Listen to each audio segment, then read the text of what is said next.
Halo semuanya, selamat datang di pembahasan kita kali ini. Pernah nggak sih Anda ngerasa super frustrasi pas nyampein sesuatu yang krusial banget, malah kayak masuk telinga kanan keluar telinga kiri? Nah, hari ini kita bakal ngerombak total cara kita mandang yang namanya komunikasi. Tenang aja, kita nggak bakal ngebahas teori buku teks yang bikin ngantuk. Kita bakal langsung bedah psikologi fundamental di balik gimana sih sebuah realitas itu diciptain di dalam kepala manusia. Dan buat mulainya, yuk kita lakuin eksperimen kecil tentang rentang perhatian atau attention span Anda sendiri. Oke, coba deh inget-inget. Kenapa ya mata kita tuh gampang banget kerasa berat, gampang ngeblank, atau bahkan ketiduran kalau lagi dengerin orang ngomong yang terlalu kaku dan temponya lambat banget?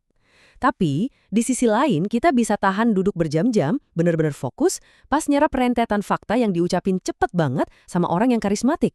Di materi sumber yang kita bahas, sang pembicara ngetes langsung hal ini ke audiensnya buat ngejawab misteri tersebut. Jadi gini, buat ngebuktiin hal itu, sang pembicara sengaja nembakin rentetan data acak dengan tempo yang ngebut banget di awal materinya. Dia nyebutin kalau followers Instagramnya ada 4,6 juta orang, terus nyebutin angka subscriber YouTube-nya sampai tanggal lahir persisnya di tahun 1991. Gila kan? Tapi hebatnya, cuma beberapa menit kemudian, pas dia nanya ulang data-data itu, satu ruangan bisa ingat setiap detail angkanya dengan super sempurna. Gak ada yang nyatet loh, gak ada yang ngafalin juga. Fakta ini ngasih lihat satu hal biologis yang brilian banget. Otak manusia itu, ya pada dasarnya emang pemalas. Secara evolusi, otak kita didesain buat selalu nyari jalan pintas paling cepat buat ngirit energi.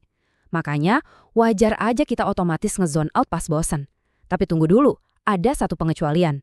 Begitu rasa penasaran kita kepancing dan atensi kita beneran ke-capture, otak itu langsung berubah wujud jadi mesin penyerap informasi yang efisiensinya luar biasa. Jadi kuncinya ada di otak. Kalau Anda nggak bisa memicu sistem atensi ini, ya kata-kata Anda beneran cuma jadi angin lalu aja. Oke, masuk ke bagian pertama. Komunikasi menciptakan realitas. Nah, karena kita udah tahu gimana otak nyerap informasi, sekarang mari kita hancurin aja definisi jadul tentang apa itu komunikasi. Coba deh pikirin baik-baik, kenapa selembar kertas biasa yang cuma dikasih sedikit tinta dan gambar pahlawan tiba-tiba punya nilai Rp100.000 dan bisa buat beli makan?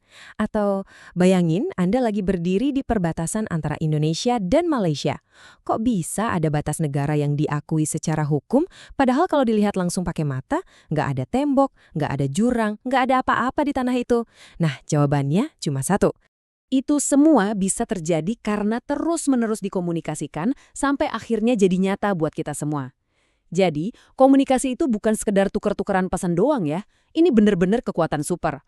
Komunikasi adalah alat psikologis buat mempengaruhi, merekayasa, memanipulasi, atau ngubah realitas di dalam kepala seseorang. Oh ya, dengar kata memanipulasi, jangan langsung mikir yang jahat-jahat dulu ya. Ini murni soal mekanika dasar otak manusia.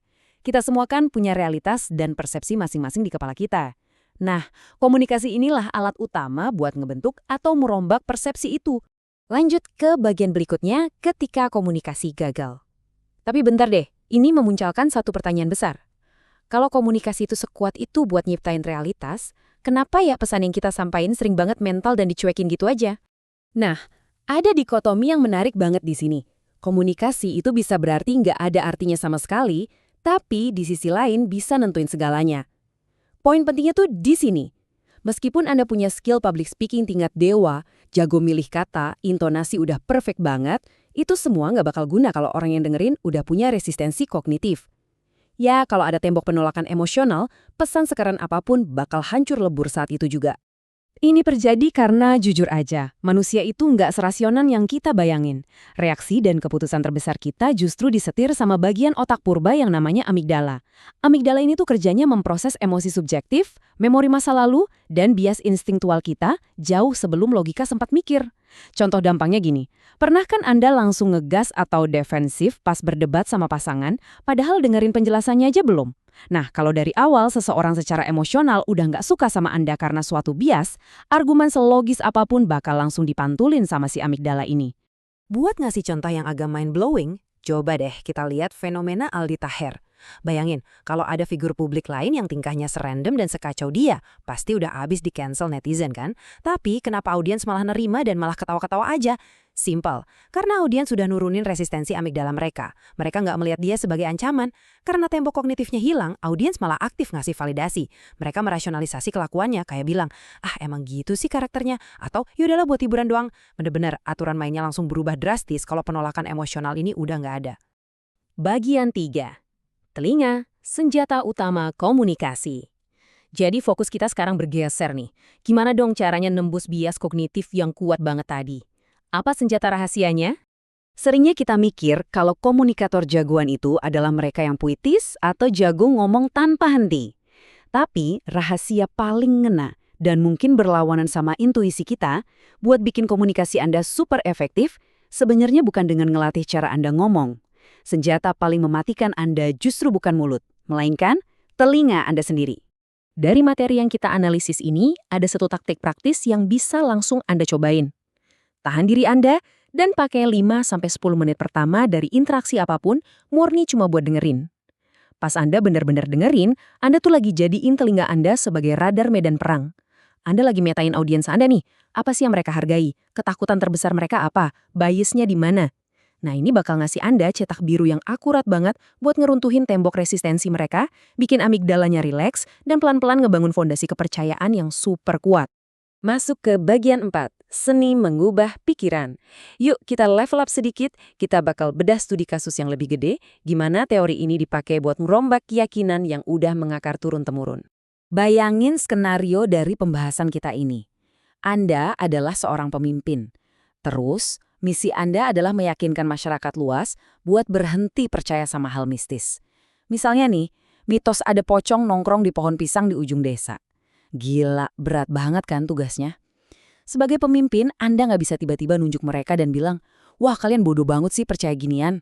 Kalau gitu, amigdala mereka langsung nyala, dan tembok emosional yang tebel banget bakal langsung kebangun. Terus gimana coba cara kita negosiasi sama takhayul yang udah sedalam itu?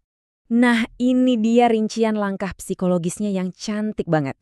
Pertama, jangan pernah nyerang keyakinan mereka. Biarin aja egonya utuh.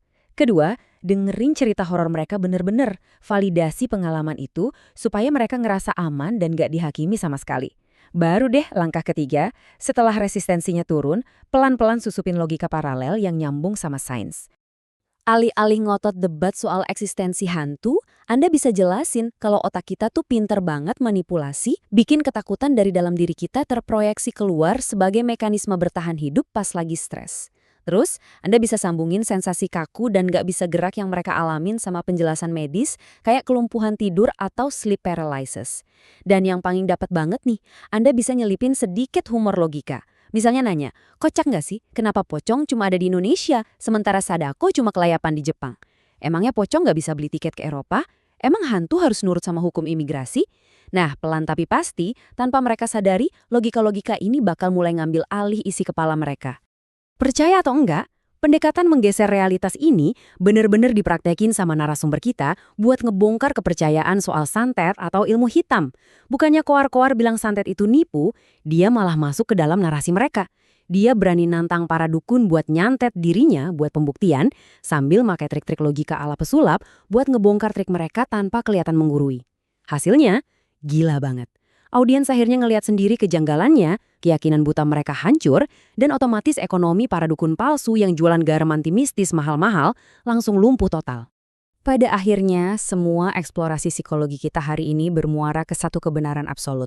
Orang itu cuma bakal bener-bener nerima kebenaran kalau mereka ngerasa nemuin kesimpulan itu dari proses mikir mereka sendiri.